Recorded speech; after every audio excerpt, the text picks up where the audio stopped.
All right, people. So this week, I actually want to show you something just quietly, kind of different. Anyway, I'm going to share my second screen. Okay. So this right here is a little drawing my dad sent me on a Post-it note. What this is a drawer slide for his stove. Okay. So this piece, it broke. He had made one similar to this out of plexiglass, which he grinded this whole thing out with a Dremel, and then he drilled a bit. But because he's got a 3D printer now, um, he decided that he wanted to send me this, and I could just make it on Revit, and I could send him back an STL. So I want to show you how to do that, just to really show you a different way that you can use this program, and really just expand what you know how to do. So to create this, okay, and we're gonna switch screens here. We're gonna go to new screen. We're gonna go my number one. Okay. So the first thing you gotta do, this is gonna be a family, okay? But he gave me these dimensions, and you can see that he gave me those dimensions, and wow, it's really small. In millimeters. So what's gonna happen is that we're gonna have to go to, let's see over here, family templates. We'll have to go back to English. Okay, now we have our metric, and we're just going to go to metric generic model. You don't need to make it face-based or anything weird like that, just generic. Okay, so like I showed you in some of my other videos, and it'll pull up, we have reference lines, reference planes. Okay, so the first place it's going to give us is the ref level. Okay, so the ref level is looking down at your object. So the first thing you could do, okay, and you saw what I did, what it looked like. So perhaps what we want to do, and I'll show you one thing just so you can use it as a reference. So let's come back to this. Let's save this image, okay? So I'm not going to name it because I don't care to. But there we go. But and get that out of the way. Sorry, that was playing.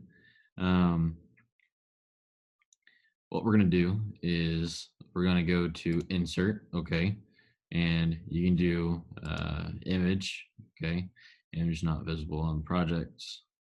Yes, you can. Well, it's not going to be visible in your project, but it'll be visible in, well, I guess this over here.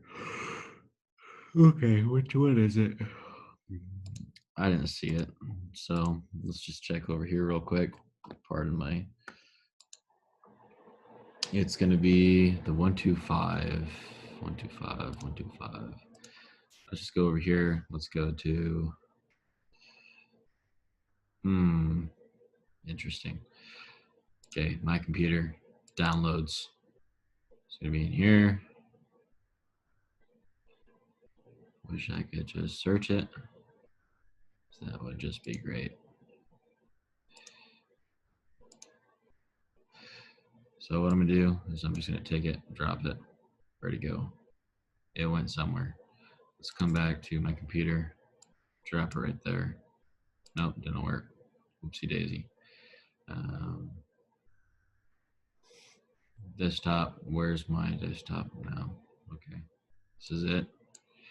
Ah, there we go. Okay, so you're gonna be able to post it right there just so you have it as a reference. Okay, so this piece right here, let's make sure we're still sharing the screen. Yes, we are.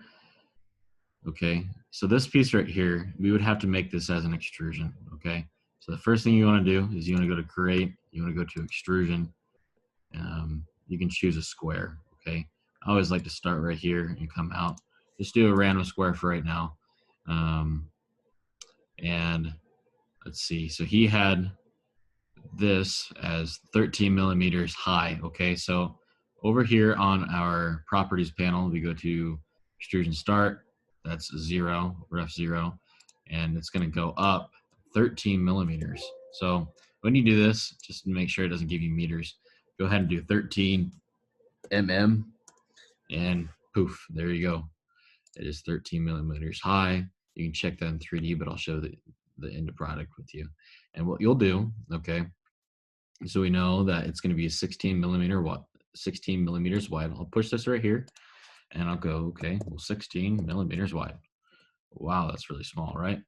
Now, the entire thing is going to be 30 millimeters. Okay, so let's zoom in. Let's pick that piece right there and 30 millimeters. Okay, so now it's really tiny. So perhaps, and this is something else you could do. So I'm just going to click that for now. Okay, and we're going to, can I just, yeah, I can just shrink it. I was going to show you how to do scaling, but we don't really need to do that. You can find that in a different project or a different tutorial.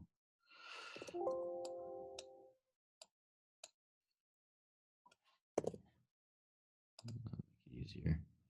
Just put it right there. That way we can constantly look at it. Okay, so moving on. Okay, we made it 16 millimeters wide. We made it 30 millimeters long and 13 millimeters high.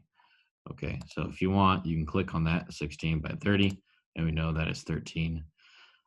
So pretty much what you got to do now, okay, we got to think about, here's this opening, okay? I don't know how wide this is, but I know that it has to be centered in between here. So 22.5, okay, that's going to be from the center going each way. It's going to be 11.25, okay? So what I'll do is I'll actually create, and I'll select this first.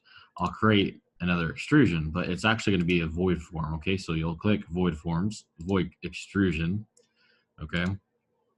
And then you'll do another square, just like this, okay? And if we remember, okay, it was, what was it? 22.5 millimeters, okay? And I'm gonna do it like this. I'm gonna go in the middle of it, okay? And I'm going to move, highlight that whole entire thing now.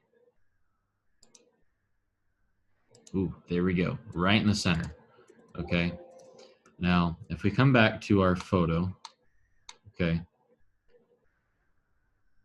we know that this piece right here, from this corner to this corner, is 7.5 millimeters.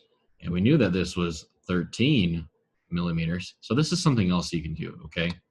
So when you go, and we have to make sure this void extrusion is starting from a point. Remember, we had the extrusion right here starting from 0. Now, where's that extrusion starting over here? Okay, so we can do 13 minus 17.5. So when we click on this, okay, and we go, okay, well, where do we want it to start? We can go equals, and we can do the 13, sorry. We can do equals, we can do 13 minus 7.5 millimeters, okay? Ooh, hey, come back. 13 millimeters minus 7.5 millimeters. Let's see if that works. Okay, 5.5, perfect. Okay, so now it's gonna start right there. So if we push this right here and we go to, let's just say we do the front, okay? So let's go to the front. Now we have something that kind of looks like it. And just to make sure it's actually cutting through it, let's go to 3D, and yes, it is, okay? Now what he has in the center is actually a screw hole, so you can screw it in the side of, I guess, the frame of your stove. So you put your drawer in, so this is stable. And he has a picture right here, kind of. So here's where the dot is. It's centered each way. And here is that shape. And it's actually supposed to be flipped over, which I didn't really understand because I thought it would be tapered the other way, but maybe I got this all wrong. But he says it's supposed to be flipped. So I know that, how do I make this void right here? How do I make a hole that looks like this? Okay, and the answer to that is we had to come over here and we had to go to ref level, okay? So we're actually already there, okay? And what I like to do is I like to do a model line, okay? I like to go corner to corner, and I like to go right here okay? And then I like to do another one. And there's easier ways to do this. Well, I'm just finding the center. So there's my center point right there. And these aren't going to be seen when you print this off. So what you're going to do, okay, and you can click this right here. You can do another create, okay? And you're going to do void forms again, but you're going to do a void blend, okay? So that's going to allow you to have a top dimension and a bottom dimension. You can either do this as a square, a octagon, a trapezoid, or whatever shape you want, but we're going to do a circle. So right now, see how it says edit top? That means we're editing bottom. So we choose this piece right here, and let's just check. It's going to get really big for a second. So the bottom, which is really 9 millimeters, okay? And since this is the radius, we're going to click this right here and go 4.5 millimeters. That's going to make it a 9 millimeter wide diameter for that part of the hole. Now you'll edit the top, okay? Start in the same spot. And if you remember, I think it was 5, so that's going to be 2.5 radius to make that 5 millimeter diameter. So there's that piece right there. Oh, sorry, that was just a line. So make sure you click that circle and then 2.5 millimeters. Okay, just making sure. I want to make sure that this looks good. You can come over here to your 3D and you could check out what we just did. And actually, that doesn't look quite right. I don't know. Oh, that's right. Okay, so stay in 3D. Okay, so it didn't look right because look where we are right now. The top's right here, the bottom's right there. All you got to do is drag it down to where you need it to go. Okay, and don't do the top of your extrusion, go to the right to that point. So when you look at it this way, it'll be taller or smaller on top and larger on bottom. It'll be that cone shaped. So like I said, I don't really know how that fits together in his stove. I thought it'd be the other way, but that's a good example of what you could do by using extrusions, voids, a little bit of common sense, and how you can save money and time and be able to fix something. So get out there, make this and export it as an STL so you can print it off. And you can actually do that. Okay, so you just go to add-ins, you go to Stl Exporter. Okay, you can change. I need to have it in current, so millimeters. Okay, so it shows that way.